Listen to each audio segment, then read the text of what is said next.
So guys, hope you are fine. और SSC अपने mission बिल्कुल मिशन मोड में चल रही है और भर भर के वैकेंसीज दे रही है और भर भर के चेंजेस भी कर रही है।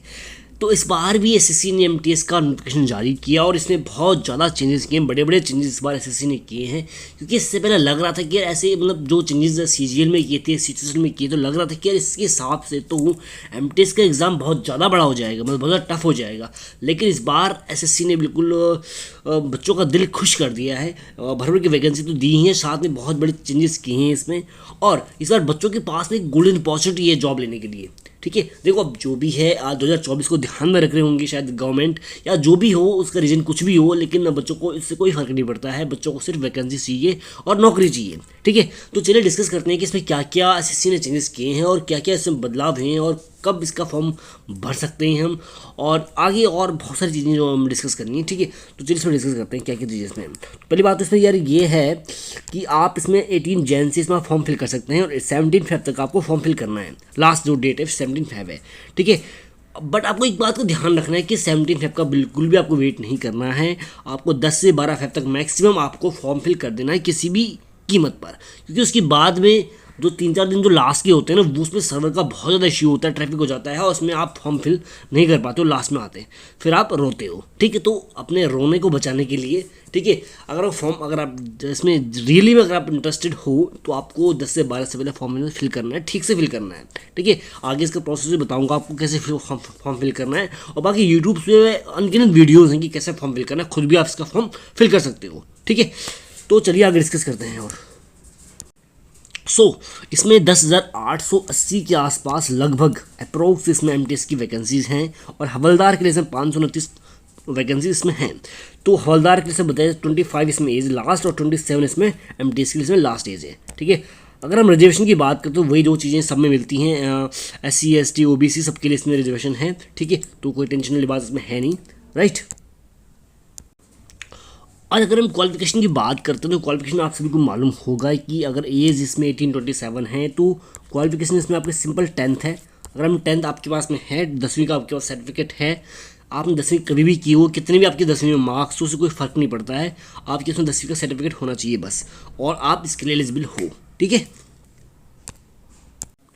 और अगर हम सेंटर ऑफ एग्जामिनेशन की अगर बात करते हैं तो इसमें बहुत सारे सेंटर्स में हैं। सेंट्रल जोन के लिए, ईस्टर्न जोन के लिए, कर्नाटका, केरला जो भी हैं, जितने जोन के लिए जो भी सिटी अगर आप चूज़ करते हो तो मोस्ट प्रॉबेबली क्या होता है कि 99% चांसेस होते हैं कि आपका जो सेंटर है, जो आपका जो एग्ज़ाम होगा, वो आपके जो फर्स्ट प्रेफरेंस जो आपने चूज़ किए वहीं पे होगा। बहुत रेयर चांस होता है कि जब आपको सेकंड प्रेफरेंस दी जाती है, जो आपने दिए वहाँ पे एग्ज़ाम होता है। ठीक है, तो इसमें आपको कोई टेंशन वाली बात नहीं है, आपके आसपास जो भी सिटी होगी वहाँ पर आपका एग्ज़ाम होगा। ठीक है, और दूसरी बात इसमें ये कि मीडियम की अगर हम बात करते हैं, स्कीम ऑफ एग्जामिनेशन की अगर हम बात करते हैं तो उसमें आपका देखो CBT होना है, एक तो कंप्यूटर बेस्ड टेस्ट होना है, PET होना है। PET बेसिकली उनके लिए होना है PST, जो हवलदार के लिए जाएंगे तो उनके रनिंग एक वॉकिंग का है, आगे बताऊंगा थोड़ा उसमें कितनी टाइमिंग है क्या है। और अगर हम बात करते हैं लैंग्वेज की तो इसमें 13 लैंग्वेज इसमें है, लगभग 13 लैंग्वेज में आप पेपर दे सकते हैं एक्सेप्ट इंग्लिश। इंग्लिश का जो पोर्शन होगा वो सेक्शन जो इंग्लिश का वो इंग्लिश में ही रहेगा, बाकी को आप पंजाबी, कोंकणी, मलयालम, मणिपुरी, बंगाली, असमीज़ जिसमें भी आप देना चाहते हो उसमें आप दे सकते हो, हिंदी भी में आप दे सकते हो। ठीक है, ये सीन है इसमें। तो चलिए अब जो सबसे बड़ा चेंज जो इसमें हुआ है एमटीएस में, वो इसके सिलेबस में बहुत बड़ा बदलाव हुआ है। तो जो इसका स्कीम जो एग्जामिनेशन की है वो कैसी है देखिए। इसमें बेसिकली आपकी जो कंप्यूटर बेस्ड टेस्ट होगा, इसमें 2 सेक्शन आपके पास में रहेंगे, सेक्शन फर्स्ट और सेक्शन सेकंड। सेक्शन फर्स्ट में बेसिकली आपके पास में न्यूमेरिकल मैथमेटिकल एबिलिटीज़ रहेगी, यानी कि मैथ्स इसमें आपकी रहेगी, इसमें मैथ रहेगी और ये रीजनिंग रहेगा। ठीक है, 20 क्वेश्चन आपके मैथ से होंगे, 20 आपके रीजनिंग से होंगे और एक क्वेश्चन 3 मार्क्स का होगा आपका। तो ये 60 नंबर के, यानी कि 120 नंबर का आपका सेक्शन फर्स्ट होगा, जो कि आपका इसमें बेसिकली एक क्वालिफाइंग नेचर का रहेगा। और दूसरी बात इसमें कि आपका नेगेटिव मार्किंग बिल्कुल भी इसमें नहीं रहेगा, ध्यान रखिए आप। इसमें आप 20 में से 20 आपको नहीं भी आते हो ना अगर रीजनिंग में या मैथ में, तो 20 में से 20 आप करके आ सकते हो।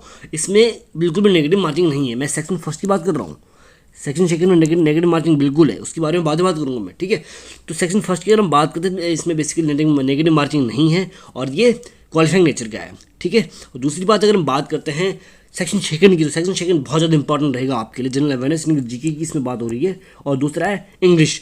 जीके और इंग्लिश आपको बहुत ज़्यादा स्ट्रॉन्ग करनी है, क्योंकि इसमें 50 क्वेश्चन टोटल इसमें रहेंगे, जो कि 150 नंबर का टोटल रहेगा।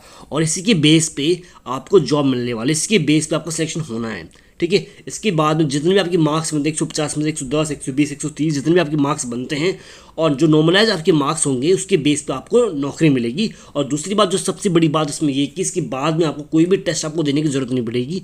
पहले क्या होता था कि जब आप टियर 1 एग्जाम देते थे MTS का, उसके बाद में टियर 2 के लिए आपको बुलाया जाता था, उसमें आपका स्किल टेस्ट होता था, मतलब उसमें आपका डिस्क्रिप्टिव टेस्ट उसमें बेसिकली आपका होता था, और उसमें लेटर राइटिंग या ऐसे राइटिंग ये सब चीज़ आपको लिखनी होती थी। लेकिन इस बार ऐसे ने किया है कि आपको टियर 1 एग्जाम के बाद में कोई भी टेस्ट देने की जरूरत नहीं है, टियर 1 के बेस पे आपका सिलेक्शन किया जाएगा, ठीक है। एक्सेप्ट दैट कि जो जिनका पीटी के लिए, जिनका बेसिकली हवलदार के लिए उनको एक फिजिकल टेस्ट देना है बस, ठीक है। जिनका MTS के लिए उनको इसके अलावा कोई और टेस्ट देना नहीं है, ठीक है। तो ये इसमें बेसिकली बहुत बड़ी चीज़ थी। जो बड़ी बात इसमें ये कि सेक्शन सेकंड में बेसिकली आपका नेगेटिव मार्किंग रहेगा, यानी कि नेगेटिव मार्किंग आपका 1/3 इसमें है एक्चुअली, 3 नंबर का बेसिकली, सॉरी हाँ 3 नंबर का क्वेश्चन बेसिकली इस पर रहेगा। और अगर आपने एक क्वेश्चन गलत किया तो आपका -1 नंबर आपका कट जाएगा, 1 नंबर आपका कट जाएगा, -1 हो जाएगा आपका, ठीक है। तो जो आपका सेक्शन सेकंड है वो आपको ध्यान से सॉल्व करना है, और आपको GK और अपनी इंग्लिश पे बहुत ज़्यादा अच्छे से कमांड करनी है, ठीक है। तो ये बेसिकली इसमें था। और जो भी एग्जाम पैटर्न है बेसिकली उसका सिलेबस ये इस तरह से बेसिकली इसका सिलेबस रहेगा, मैथ्स के लिए, रीजनिंग के लिए, GK के लिए, इंग्लिश के लिए। तो वो आप बेसिकली SSC की वेबसाइट पर जाके, या फिर मैं कोशिश करता हूँ कि इस वीडियो के डिस्क्रिप्शन में इसका नोटिफिकेशन इसमें मैं पिन कर देता हूँ, तो वहाँ से आप डाउनलोड कर सकते हैं इसको, और इसका सिलेबस आप देख सकते हैं, ठीक है। और जो मैं PET की बात कर रहा था, फिजिकल एफिशिएंसी जो टेस्ट था बेसिकली, उसमें 1600 मीटर आपको भागना, दौड़ना या चलना है बेसिकली, और जो कि 15 मिनट में आपको क्रॉस करना है, ठीक है। मेल्स के लिए 15 मिनट में और फीमेल के लिए 20 मिनट का टाइम इसमें दिया गया है, ठीक है।